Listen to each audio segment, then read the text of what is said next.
41वां स्थापना दिवस बूथ स्तर पर दिखा कार्यक्रमों का आयोजन।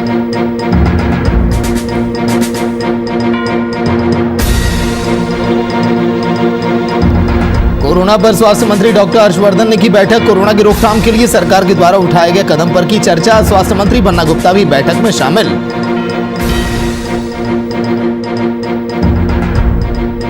मध्यपूर्व चुनाव को लेकर शुरू हुआ प्रेस कॉन्फ्रेंस का सिलसिला। रांची में आरजेडी ने की प्रेस कॉन्फ्रेंस।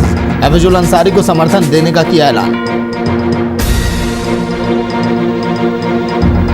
झारखंड में लगातार बढ़ रहे कोरोना को लेकर प्रशासन सख्त। जगह जगह पुलिस ने दुकानों का किया औचक निरीक्षण। कई दुकानों पर की कार्रवाई।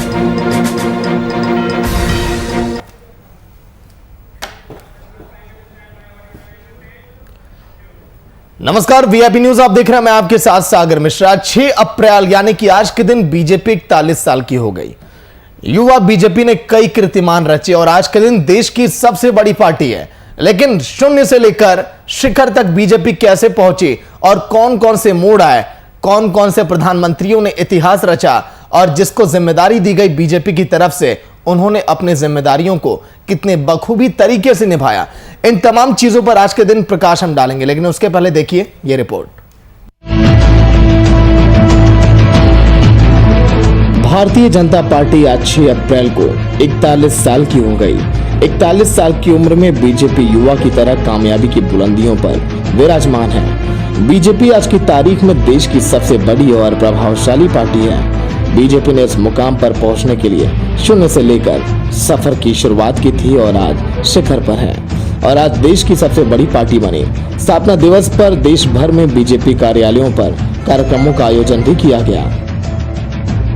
वही राज्य झारखंड में भी जगह जगह बूथ स्तर पर उत्सव के रूप में स्थापना दिवस मनाया गया। कार्यक्रम को संबोधित करते हुए बीजेपी कार्यकर्ताओं ने बीजेपी के इतिहास के साथ ही साथ देश हित में लिए गए कड़े फैसले को भी गिनाया।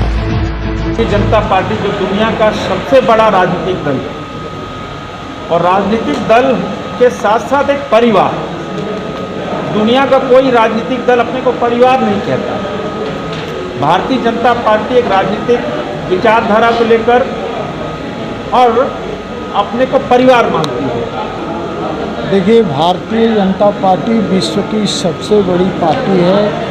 18 करोड़ इसके सदस्य हैं। भारतीय जनता पार्टी के सभी कार्यकर्ता इस बात में विश्वास करते हैं कि अंतिम सीढ़ी, अंतिम पायदान पर बैठा हुआ व्यक्ति उस मदद करनी है। आज झारखंड बीजेपी की कमान प्रदेश अध्यक्ष दीपक प्रकाश और विधायक दल के नेता बाबूलाल मरांडी ने संभाल रखी है।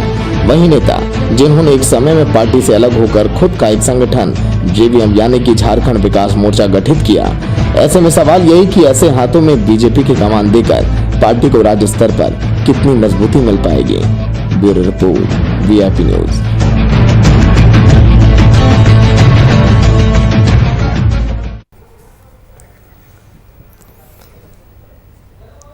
तो जिस तरह से बीजेपी आज 6 अप्रैल को 41 साल की हो गई। 41 साल की उम्र में बीजेपी किसी युवा की तरह कामयाबी की बुलंदियों पर विराजमान है। बीजेपी आज की तारीख में देश की सबसे बड़ी और प्रभावशाली पार्टी है। बीजेपी ने इस मुकाम पर पहुंचने के लिए शून्य से सफर की शुरुआत की थी। आज़ादी के बाद भारतीय जनसंघ से आगाज किया और जनता पार्टी बनते हुए 6 अप्रैल 1980 को बीजेपी की बुनियाद पड़ी।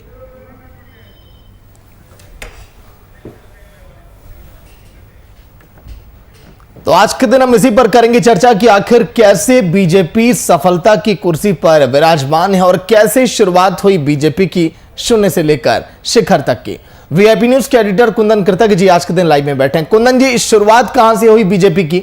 आज के दिन इसी पर हम चर्चा कर रहे हैं और कैसे शून्य से लेकर शिखर तक का यह पूरा सफर रहा बीजेपी का। कुंदन जी, देखिए सागर, 1951 में श्यामा प्रसाद मुखर्जी ने भारतीय जनसंघ की स्थापना की और 1951 से लेकर 1980 तक भारतीय जनसंघ का संचालन होता रहा और देश में हिंदूवादी मानसिकता और हिंदूवादी के साथ साथ हिंदूवाद, राष्ट्रवाद, इन तमाम मुद्दों को लेकर यह पार्टी भारतीय जनता के बीच में अपने मतों का प्रचार करती रही। 1980 में आज ही के दिन भारतीय जनसंघ से भारतीय जनता पार्टी की स्थापना हुई और तब से लेकर अब तक इन 41 सालों का बीजेपी का जो सफर रहा है वो सफर काफी उतार चढ़ाव भरा रहा है।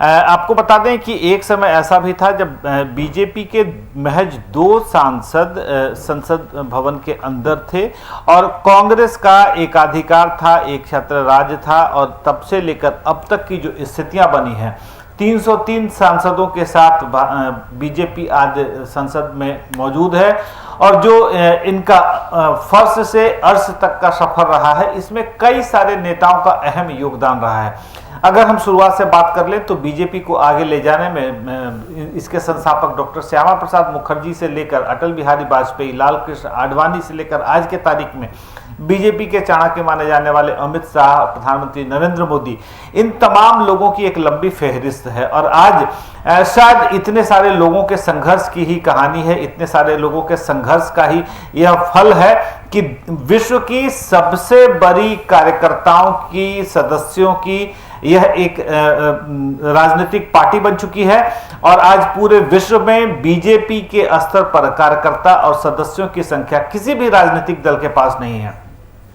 तो आप कह सकते हैं कि यह पूरा का पूरा सफर जो बीजेपी का रहा है, इस पूरे सफर में कई लोगों ने अपनी महत्वपूर्ण भूमिकाएं निभाई हैं और शायद यही वजह है कि आज बीजेपी के प्रधानमंत्री के तौर पे, बीजेपी के नुमाइंदे के तौर पर नरेंद्र मोदी दूसरी बार प्रधानमंत्री पद पर विराजमान हैं। और आज बीजेपी एक संघर्ष कर रही है अधिकतम राज्यों में अपनी सरकार बनाने की।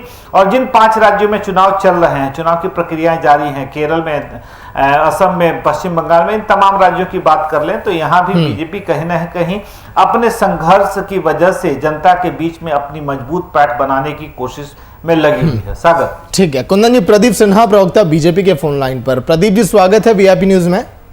जी नमस्कार।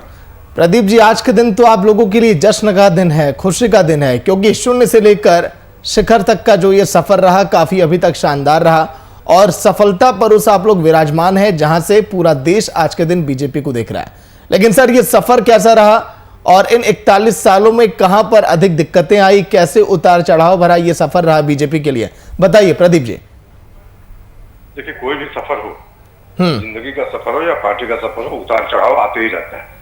और जब 1984 में हमने 2 सीटों के साथ यात्रा शुरू की तो कई लोगों ने, कई राजनीतिक दलों ने हमारा मजाक भी उड़ाया। और तत्कालीन जो हमारे बड़े नेता थे, अटल बिहारी वाजपेयी, लाल कृष्ण आडवाणी वगैरह, उन लोगों ने इसे चुनौती के रूप में लिया। और आप देख रहे हैं कि उस पौधा को जिसको उन्होंने सींचा, आज कितना बड़ा वटवृक्ष बन चुका है। और सबों का भरोसा हम लोगों ने जीता। जनता के बीच हम गए, जनता के लिए काम करते रहे, संघर्ष करते रहे और जनता ने भी अपना प्रेम हमें दिया है। निश्चित रूप से जब यात्रा आज 41 साल की हो गई तो खुशी होती है कि हम उस मुकाम पर हैं जब हमें बहुत तवज्जो नहीं दिया जाता था देश में। और आज हम सत्ताधारी दल हैं और हमारी बात आप कह सकते हैं कि कार्यकर्ताओं के माध्यम से, जो लगभग 15 करोड़ से ज्यादा हमारे मेंबर्स हैं, उनके माध्यम से हम जनता के बीच पहुंचाते हैं। और जो सेवा कार्य चलाए जा रहे हैं केंद्र सरकार के द्वारा गरीबों के उत्थान के लिए, सही मायनों में जो हमारा लक्ष्य था अंत्योदय का, उसको लेकर जो हम लोगों के सेवा कार्य कर रहे हैं, तो प्रधानमंत्री भी बार बार उन चीजों को दोहराते हैं कि गरीबों का उत्थान ही हमारा लक्ष्य है। तभी उन्होंने नारा भी दिया कि सबका साथ, सबका विकास, सबका विश्वास। और इस यात्रा में जब हम सत्ता में आए तो हम पर तो एक लेबल लगा हुआ था कि हम सांप्रदायिक दल हैं। जो सुविधा अनुसार लोग खुद को धर्मनिरपेक्षतावादी और हमें सांप्रदायिक बताते हैं, आज उनसे पूछा जाना चाहिए कि भारतीय जनता पार्टी ने जब सबका साथ, सबका विश्वास कहा और जो भी योजनाएं चली उसका लाभ समाज के सभी तबकों को मिला। उसमें हम लोग किसी का नाम नहीं पूछा, ना किसी की जाति पूछी, ना किसी का संप्रदाय पूछा। तो कहीं ना कहीं उद्देश्य जब पवित्र हो तो जनता का भी आशीर्वाद मिलता है और आज इसी का परिणाम है कि हम इस मुकाम तक पहुंच पाए। ठीक है। कुंदन जी भी हमारे एडिटर लाइव में बैठे हैं। कुंदन जी, प्रदीप जी हैं लाइन पर।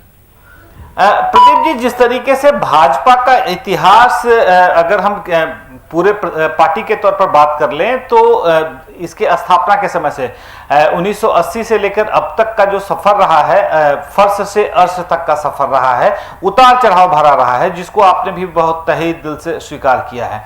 अगर झारखंड के परिप्रेक्ष्य में बात कर लें तो यहां भी कहीं ना कहीं बीजेपी का सफर उतार चढ़ाव भरा रहा है। बीजेपी के झारखंड में अभी तक के किए गए सफर पर आप क्या कहेंगे? हेलो, प्रदीप जी, आवाज मिल पा रही है? जी जी जी, हाँ बताइए। देखिए, भारतीय जनता पार्टी जब एकीकृत बिहार का हिस्सा हुआ करती थी तो उस वक्त भी अधिकांश विधायक दक्षिण छोटानागपुर क्षेत्र से ही जीत कर जाते थे। और जब वनांचल कमेटी बनी यहाँ बिहार के अधीन रहते हुए, जब मान्यता मिली, पार्टी के कार्यकर्ताओं ने पूरी ताकत झोंक दी संगठन के विस्तार के लिए, संगठन की मजबूती के लिए। उसका परिणाम हुआ और संघर्ष चल रहा था अलग राज्य वनांचल के नाम से, उसको कार्यकर्ताओं ने आगे बढ़ाया, बलिदान दिए, संघर्ष किया सड़कों पर। परिणाम ये हुआ कि जब 1999 में अटल जी की सरकार बनी केंद्र में, तो रांची के ऐतिहासिक मोरहाबादी मैदान में उन्होंने बड़ी जनसभा को संबोधित करते हुए वायदा किया था लोगों से कि अगर केंद्र में भारतीय जनता पार्टी की सरकार आती है आपके सहयोग से, तो निश्चित रूप से अलग राज्य का तोहफा आप सबको देंगे। और अटल जी ने अपनी कई बातों को सही भी साबित किया और एक साथ 3 नए राज्य बनाए गए। अब भारतीय जनता पार्टी इस बात को गौरवान्वित महसूस करती है कि झारखंड राज्य के जनक भी हम हैं और झारखंड राज्य के पालन पोषण करता, और एक आप कह सकते हैं कि जिस मुकाम पर हम ले जाना चाहते हैं उन सपनों को भी हमने संजोया है।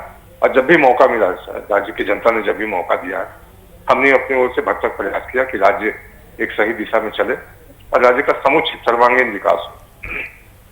प्रदीप जी, 15 नवंबर 2000 को झारखंड की स्थापना हुई थी और बाबूलाल मरांडी भारतीय जनता पार्टी के तौर पर पहले मुख्यमंत्री राज्य में बनाए गए थे। 17 मार्च 2003 तक बाबूलाल मरांडी ने झारखंड के मुख्यमंत्री का पद संभाला था और 18 मार्च से अर्जुन मुंडा मुख्यमंत्री के तौर पर आ गए थे। बाबूलाल मरांडी ने एक नई पार्टी का निर्माण किया, झारखंड विकास मोर्चा, और उस पार्टी के निर्माण के बाद बाबूलाल मरांडी और दीपक प्रकाश दोनों ने मिलकर झारखंड विकास मोर्चा को आगे बढ़ाने की बहुत जी तोड़ कोशिश की। और ये दोनों नेता आज की तारीख में अगर बात करें तो भाजपा के प्रदेश अध्यक्ष हैं और एक नेता बाबूलाल मरांडी वो विधायक दल के नेता भी हैं। दोनों अहम भूमिका निभा रहे हैं बीजेपी को आगे ले जाने में। आप प्रदीप जी, क्या वजह रही कि दोनों नेताओं ने बीजेपी का दामन छोड़ा और फिर दोनों नेताओं ने बीजेपी को वापस बीजेपी में वापस आए और आज दोनों नेताओं पर बीजेपी ने इतनी बड़ी जिम्मेदारी दी हुई है? देखिए, मैं तो समझता हूं कि अब जेबीएम अतीत हो चुका है और पुरानी बातों को याद करने के बजाय आज नेतृत्व जिनके कंधों पर है उस पर हमको पूरा विश्वास रखना चाहिए। और आने वाले दिनों में भारतीय जनता पार्टी उत्तरोत्तर मजबूत ही नहीं बल्कि लोगों की पहली पसंद बने। मैं समझता हूं कि ये दोनों नेता और भी जो प्रमुख नेता है राज्य के,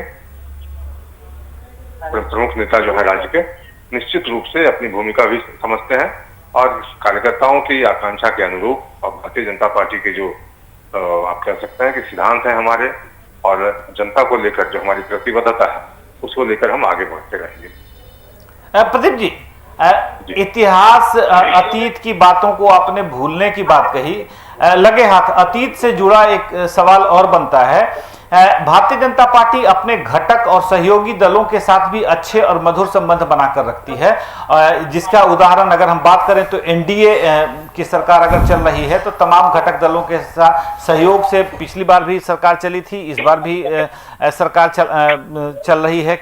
मैं केंद्र सरकार के कंटेक्स्ट में बात कर रहा हूं। अगर झारखंड के परिप्रेक्ष्य में बात करें तो आपका एक नेचुरल एलाई जिसे कहते हैं वह आजसू रहा है। सुदेश महतो आपके नेचुरल एलाई के तौर पे काम करते रहे हैं, लेकिन बीते कुछ सालों में आजसू के साथ भी मतभेद हुए और शायद यही वजह रही कि 2019 चुनाव में आजसू अलग से चुनाव लड़ा और इसका खामियाजा दोनों दलों को उठाना पड़ा है। आपको क्या लगता है आजसू के साथ आने वाले समय में कैसे रिश्ते रहेंगे भाजपा के?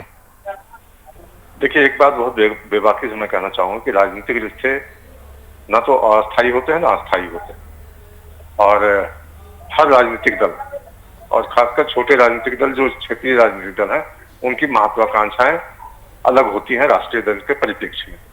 तो भारतीय जनता पार्टी ने भरसक कोशिश की है कि हम अपने सहयोगी दलों को सम्मान भी दें और साथ लेकर चलें। आपने देखा होगा कि अभी बंगाल में जहां चुनाव चल रहे हैं, आजसू पार्टी को एक सीट दी गई, उनको उनके संगठन विस्तार में हम सहायक हो रहे हैं। झारखंड के बाहर भी आजसू पार्टी की पहचान बने बंगाल में, इस दिशा में हम प्रयासरत हैं। तो अपने संग आप कह सकते हैं हमारे जो 7 दल चल रहे हैं, जो सहयोगी दल हैं, उनको हम सीमित नहीं करना चाहते, उनको विस्तार देना चाहते हैं। और कहीं ना कहीं पार्टी लोगों को भी भरोसे में रखती है। और जो सहयोगी दल है हमारा आजसू, देखिए कभी कभी कुछ खटास हो सकती है किसी बातों को लेकर, लेकिन ओवरऑल आप देखेंगे तो हमारा विश्वासी सहयोगी रहा है और आगे भी रहेगी। आपकी बातों को ही प्रदीप जी आगे बढ़ा रहा हूं। आपने कहा कि राजनीति में संबंध अस्थायी नहीं होते, अस्थायी भी नहीं होते, और जाहिर सी बात है क्षेत्रीय दल जो होते हैं उनकी अपनी प्राथमिकताएं होती हैं, और क्षेत्रीय दलों के साथ कभी भी आपका बहुत सारे मुद्दों पर मतभेद भी नहीं रहा है। अगर आने वाले समय में जेएमएम के साथ रिश्ते सुधारने की बात हो तो कितनी हद तक गुंजाइश है इसमें? मैं समझता हूँ कि काल्पनिक सवालों के जवाब नहीं दिए जाने चाहिए, क्योंकि अभी कुछ ऐसा ना तो कहीं संभावना दिखती है, ना कोई बातचीत चल रही है ऐसी। इसलिए इन सवालों को भविष्य के गर्भ में ही छोड़ दिया जाए, भविष्य ही इन सवालों का जवाब देगी। सागर, लेकिन कुंदन जी, एक चीज आपने देखा होगा, बीजेपी ज्यादातर मुख्यमंत्री अपने कैडर से आए नेताओं को ही बनाती है। पूरे देश की अगर हम बात करें तो विश्वास नहीं करती है। सत्ता में आने के बाद क्रीम पोस्ट उन्हें बहुत कम ही देती है। केवल इस समय एक मुख्यमंत्री हैं असम के, वो हैं सर्बानंद सोनोवाल। इनके अलावा आज तक कोई भी ऐसा नेता नहीं है जो किसी और दल से आया है, बीजेपी ने विश्वास किया और उन्हें मुख्यमंत्री पद की जिम्मेदारी दे दी हो। कुंदन जी, देखिए सागर, स्थिति यह है कि बीजेपी हमेशा से इस बात का दम भरती रही है कि यह कार्यकर्ताओं की पार्टी है और कार्यकर्ताओं को लेकर ही बीजेपी आगे बढ़ती रही है। आपने मुख्यमंत्री की बात की है तो जाहिर सी बात है कि मुख्यमंत्री का चुनाव किसी भी राज्य के लिए काफ़ी अहम होता है, क्योंकि जब चुनाव में आप जा रहे होते हैं या चुनाव जीतने के बाद आप मुख्यमंत्री के पद का फैसला लेते हैं, विधायक दल के नेता का चुनाव करते हैं चुनाव जीतने के बाद, तब की परिस्थितियां होती हैं कि राज्य के विकास को लेकर जो विधायक हैं या जो जनता है वो किसे अपना नेता मानते हैं या मानना चाहते हैं। ऐसे में बीजेपी भी यह चाहती है कि कोई व्यक्ति जो भारतीय जनता पार्टी के कैडर से जुड़ा हुआ हो और भारतीय जनता पार्टी की मानसिकता का हो, वैसे लोगों को ही वो महत्वपूर्ण पदों पर बिठा ले। आपने सर्बानंद सोनोवाल की चर्चा की, साथ ही मैं उदाहरण देना चाहूंगा मौजूदा मधुपुर में जो उपचुनाव हो रहे हैं। देखें, यहाँ पर भी एक महत्वपूर्ण जिम्मेदारी दी गई है, लेकिन वहां पर बीजेपी कैडर से गंगा नारायण नहीं है। गंगा नारायण आजसू के उम्मीदवार थे, तो बीजेपी ने कहीं ना कहीं राजनीतिक फायदे के लिए, राजनीतिक फायदा उठाने के लिए और जो अंक गणित कहते हैं उसके हिसाब से गंगा नारायण को टिकट देकर अपना आधिकारिक उम्मीदवार चुना है। लेकिन राज परिवार जो कि बीजेपी कैडर के हैं, बीजेपी में लंबे अरसे से उनका राजनीतिक करियर रहा है, विधानसभा की नुमाइंदगी भी कर चुके हैं उस विधानसभा से, उनका टिकट काट दिया। तो प्रदीप जी की एक बात से मैं बिल्कुल सहमत हूं कि राजनीति में संबंध न अस्थायी होते हैं न अस्थायी होते हैं, और राजनीति में किसी को जब जिम्मेदारी दी जाती है तो उसके तमाम प्रो और कॉन्स, उसके एडवर्स इफेक्ट और उसके फायदों को तय करके तराजू पर फायदे और नुकसान दोनों को अलग अलग पल्लों पर रखकर तोला जाता है, और जिस पलड़े का वजन ज्यादा होता है उस तरीके के निर्णय लिए जाते हैं। ऐसे में कुछ मुख्यमंत्रियों के उदाहरण मैं आपको दे सकता हूं, जिन मुख्यमंत्रियों का चुनाव भारतीय जनता पार्टी ने अपने राजनीतिक भविष्य के लिए और राजनीतिक फायदे की वजह से किया है। और ऐसे में बहुत सारे मुख्यमंत्री आप देख लें, जिस तरीके से मध्य प्रदेश की स्थिति रही है, जिस तरीके से राजस्थान की स्थिति रही है, उत्तर प्रदेश की भी स्थिति मैं बताऊंगा। यहाँ पे तमाम लोगों को जिनको चुना गया है मुख्यमंत्री के तौर पर, ये तमाम लोग ऐसे थे जो बीजेपी के कैडर से लंबे अरसे से जुड़े हुए थे, लेकिन परिस्थितियां बनती बिगड़ती रही हैं। और इन राज्यों में भी, या हम झारखंड की ही बात कर लें, बाबूलाल मरांडी को उन्होंने 2003 में जेवीएम का निर्माण किया था। 2003 से लेकर 2020 तक वह जेवीएम के सदस्य के तौर पर रहे, जेवीएम के संस्थापक अध्यक्ष रहे। ऐसे में 18 सालों के 17 सालों के शमशेर आलम प्रवक्ता कांग्रेस की फोन लाइन पर जुड़ गए हैं। शमशेर जी, स्वागत है वीआईपी न्यूज में। धन्यवाद। शमशेर जी, बीजेपी आज के दिन सर जश्न मना रही है। 41 साल की बीजेपी हो गई है। बीजेपी दम भर रही है कि हम आज उस शिखर पर हैं जहां से हमें विपक्षियों ने सोचा भी नहीं था कि हमें देखेंगे। बताइए शमशेर जी, ये जो उतार चढ़ाव रहा, कांग्रेस में ही इसमें भागीदार है, तमाम कमजोर कड़ियां रही सर आपकी, इसलिए बीजेपी आज इस मुकाम पर है। शमशेर जी, नहीं, कमजोर कड़ियां हमारी नहीं रही। ये तो साफ है कि 41 साल की जरूर हुई है भारतीय जनता पार्टी, लेकिन आज 41 साल में जो 10 या 15 साल जो इनकी हुकूमत रही, आज हुकूमत का ये आलम है कि आज हम कटोरा लेने पर आतुर हैं। आज हम भाईचारा बर्बाद करने पर आतुर हैं। आज हम राष्ट्र के संपत्तियों को बेचने पर आतुर है। तो यही तो भारतीय जनता पार्टी का उपलब्धि रहा। इसके अलावा कोई उपलब्धि नहीं है। कुंदन जी बताइए, आज के दिन देश कटोरा मांगने पर आ चुका है, कटोरा लेने पर आ गया, ये कह रहे हैं शमशेर जी। देखिए सागर, अगर बीजेपी और कांग्रेस की तुलना की जाए और अगर कांग्रेस के प्रवक्ता ये बातें करते हों तो शायद गिरबान में झांकने वाली बात होनी चाहिए, क्योंकि बहुत स्पष्ट है कुछ न कुछ ऐसी परिस्थितियां रही हैं जिसकी वजह से कांग्रेस जनता से दूर होती चली गई, केंद्र और राज्य सरकारें छिनती चली गई और बीजेपी ने केंद्र से लेकर बहुत सारे राज्यों में कब्जा किया है। और आज की तारीख में स्थिति यह है कि जब आप राज्य सरकारों पर नजर डालेंगे तो अगर दक्षिण भारत को छोड़ दिया जाए तो मध्य भारत, उत्तर भारत, पश्चिम भारत और पूर्व भारत, इन तमाम जगहों पे अधिकतर राज्यों में भगवा झंडा लहराया हुआ है। तो कुछ न कुछ परिस्थितियां रही होंगी कि कांग्रेस जनता से दूर हुई है और ऐसे में बीजेपी के ऊपर इस तरह की बातें करना। अब रह गई बात कि बीजेपी की तरक्की का क्या कारण है, कांग्रेस क्यों पिछड़ती जा रही है। एक समय कांग्रेस का शासन हुआ करता था पश्चिम बंगाल में और आज कांग्रेस वामपंथी दलों के साथ बस रेस में बनी हुई है या बने रहने का दिखावा करना चाहती है। तो शमशेर जी ने जो कहा कि बीजेपी ने जो परिस्थितियां पैदा की हैं, देश के लिए आर्थिक हालात खराब हुए हैं, लेकिन साथ ही साथ कांग्रेस को यह भी देखना चाहिए कि क्या वजह रही कि कांग्रेस देश और राज्य की जनता से दूर होती चली गई। कुंदन जी, आपने जैसे ही बोला कांग्रेस अपने गिरेबान में जाके, तुरंत शमशेर जी ने फोन काट दिया सर, कांग्रेस वही काम करने लगी। लेकिन कुंदन जी, सवाल यह कि आपने जिक्र किया शुरुआत में श्यामा प्रसाद मुखर्जी का। शुरुआत कांग्रेस विरोध की राजनीति से बेहद अहम रही है बीजेपी की। श्यामा प्रसाद मुखर्जी ने इसकी शुरुआत की थी जवाहरलाल नेहरू से। कुंदन जी, देखिए सागर, भारतीय जनता पार्टी आज चाहे जिस स्थिति में भी हो और जहां से भी इसने शुरुआत की हो, भारतीय जनता पार्टी की शुरुआत से लेकर अब तक जो राजनीति रही है वह राजनीति कांग्रेस विरोध के तौर पर रही है। वो चाहे मानसिकता की बात कर लें, राष्ट्रवाद की बात कर लें, हिंदूवाद की बात कर लें, तमाम आइडियोलॉजिकल पॉलिटिकल आइडियोलॉजी जो है उस कांग्रेस के विरोध पर ही टिकी रही है। और स्थिति यह बन पड़ी है कि एक समय ऐसा था कि भारतीय जनता पार्टी और तमाम विपक्षी दल मिलकर कांग्रेस को पराजित करने में, कांग्रेस को पीछा करने में, कांग्रेस को हराने में ये बैठकर रणनीति तय किया करती थी। लेकिन आज परिस्थितियां उलट हो गई हैं। राजा जो था वह रंक हो चुका है और रंक आज राजा बन चुका है। आज तमाम पार्टियां मिलकर भारतीय जनता पार्टी को किस तरीके से रोकना है, भारतीय जनता पार्टी को किस तरीके से हराना है, या भारतीय जनता पार्टी की सरकार किसी राज्य में या केंद्र में ना बन पाए, उसके लिए क्या किया जाए और कैसे भारतीय जनता पार्टी को रोका जाए, इस रणनीति पर काम करती है।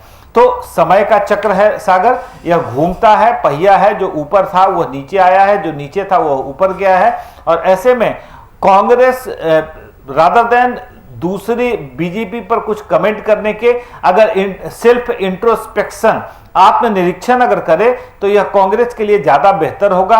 और देखें, किसी ने अगर अच्छा काम किया है, बीजेपी ने अपने इस सफर को स्वर्णिम इतिहास में बदला है, तो इसकी तारीफ की जानी चाहिए। चाहे इसके लिए कार्यकर्ताओं का संघर्ष हो, कार्यकर्ताओं का डेडिकेशन हो, चाहे वजह जो भी रही हो, अगर कार्यकर्ताओं ने मिलकर पार्टी को यहां तक पहुंचाया है, चाहे बीजेपी के चाणक्य माने जाने वाले अमित शाह का योगदान कह लें या डॉक्टर श्यामा प्रसाद मुखर्जी का योगदान कह लें, उसकी तारीफ की जानी चाहिए। ऐसे में अगर आपके अपोनेंट भी अगर अच्छा प्रदर्शन करते हैं, यह एक कह सकते हैं जेंटलमैन गेम की बात है, यह एक खेल भावना की बात है कि अगर आपका विपक्षी दल आपसे बेहतर परफॉर्म करता है तो तालियां बजानी चाहिए, बजनी चाहिए। लेकिन कांग्रेस शायद आज उस परिस्थिति में नहीं है, मानसिकता बदल चुकी है।